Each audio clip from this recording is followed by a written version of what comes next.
Hello guys and welcome to another review by Achimael Productions. Today we're going to be talking about Pete's Dragon, or as I prefer to call it, Elliot's Human.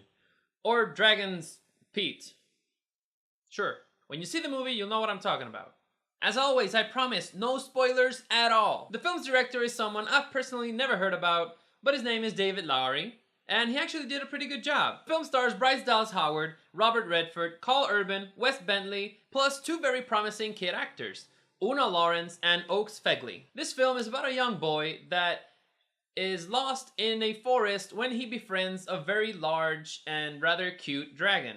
However, their friendship is threatened when the boy is discovered by fellow humans. Some critics and the trailers themselves call this film magical, but I really did not find anything really magical about the film. I see what they were trying to do, but I think it falls a little short on it being a magical movie. It follows a lot of tropes that other films have done in order to make monsters more likable. In Lilo and Stitch, they make Stitch, even though he's an alien, he sort of acts like a dog at times.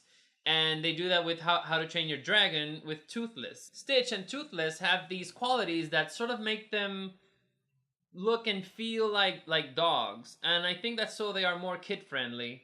But in all honesty, I think it's getting a little old. It's starting to feel very lazy, and I really think filmmakers should find another way to make monsters a little more likable to kids. It is an adventure movie, and it does have some pacing problems.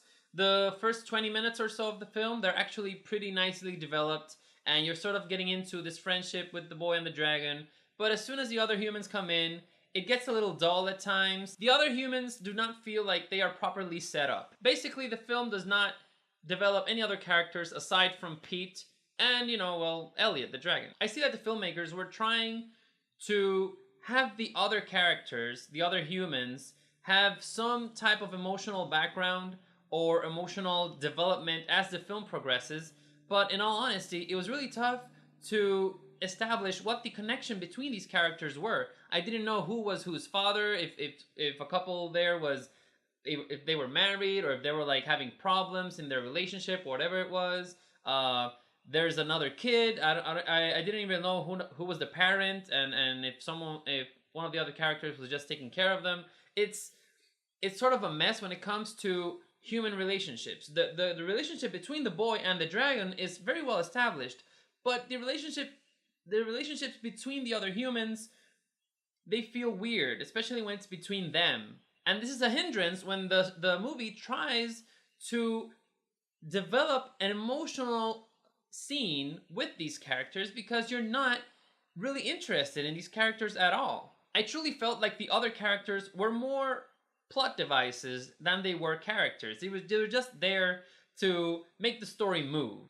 I felt at times like the director really had trouble expressing emotions throughout his scenes, because there were moments where I felt that I should be sad, because of the music or because the characters were sad themselves. But I really think these scenes fell short. I did not get emotionally invested at all in this film. Let me give you a very quick example with no spoilers. There's this very tragic scene in the film, and it's handled so poorly. It looks like they were trying to make it seem very magical or innocent or even funny, but when you really think about it, what's happening on the screen is extremely sad. And you can't really tell how you're supposed to take that scene. I didn't know if I was supposed to laugh or cry or just sit there in awe. It was very weird and confusing, and right after that you jump to a very clearly sad scene where one of the characters is crying and realizing what just happened. But it's such a change in tone for a couple of scenes that should flow. It's so distracting. There's no build up. There is no easing us into this sad scene, and that's why we don't really feel sad for the character. So I really think the biggest flaw in this film is the inability to convey emotions efficiently. However, let's get down to my weird grading system. The film is entertaining, even though it has its dull moments. So right off the bat, I'll give it an 8 out of 10. It is an adventure. It makes you want to root for the kid and for every good character in this film, and it makes you want to punch every antagonist, because it's hard to say there's a villainous character or a evil character. The plot is very straightforward. There is no complexity in the plot, and it's understandable because it's mainly a kids movie. There are basically no real surprises in the film. The plot's just straightforward. So when it comes to the plot, I'll give it a 6 out of 10. Now this film has some really good actors. I was pleasantly surprised by the girl. Una Lawrence did great. However, Oakes Fegley, he's not really quite there yet. He's a good actor, but he could be so much better, and I think with the right director, this kid could really go very far. And I hope to see more of him. I think he'll grow up to be a very good actor. Bryce Dallas Howard and Carl Urban, Wes Bentley, and Robert Redford, they are fantastic in everything, and they are fantastic in this film. Even though I did not find myself emotionally invested in their characters, I understand that it's really not their fault. It's sort of, the writer's fault, or the director's fault, or maybe both.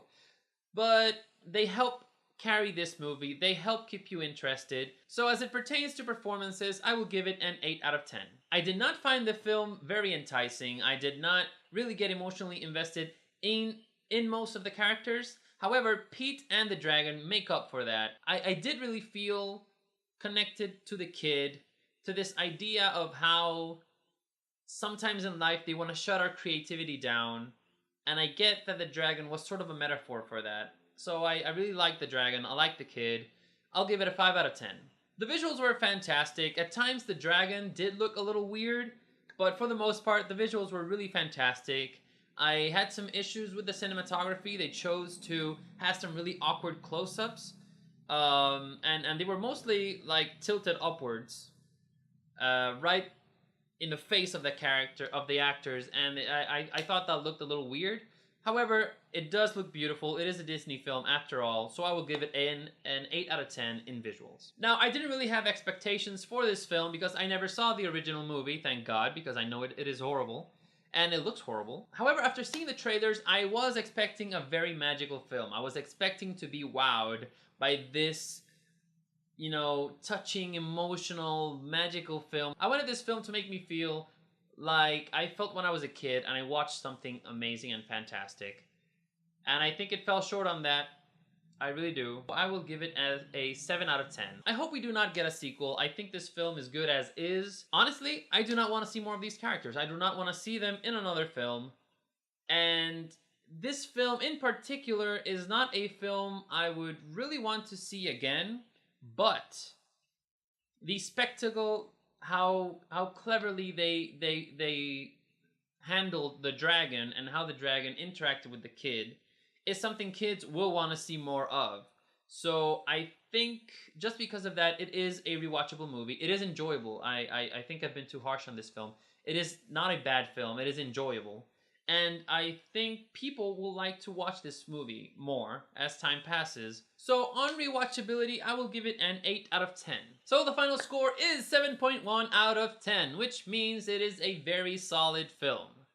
This is in no way a bad movie. It's just a movie that I don't really think adults will be so much into. Kids will love it. I'm pretty sure they will, because when I was watching it, kids really loved it there. They would not stop talking, and it was one of the most annoying experiences I've ever had in a movie theater, but I'll leave that for another video. So that's the end of my review for Pete's Dragon. I was thinking that at the end of every movie review, I could give you guys a recommendation, a movie I recommend you guys see, because I personally like it, so maybe you will. I will not be reviewing these. I'll just be saying, hey, I enjoyed this movie. Go watch it. Maybe you like it too. So I like suspense films, I like scary movies, and even though this film is not really scary, it is more suspenseful and a thriller, I think you guys should check it out. It's on Netflix and it's called Visions. The first half of the film, I really thought this film was going to be a very predictable film, but it has such a unique story and it really pulled the rug right on from under me, so I think you guys should check it out and let me know if you liked it. So that's it. Bye.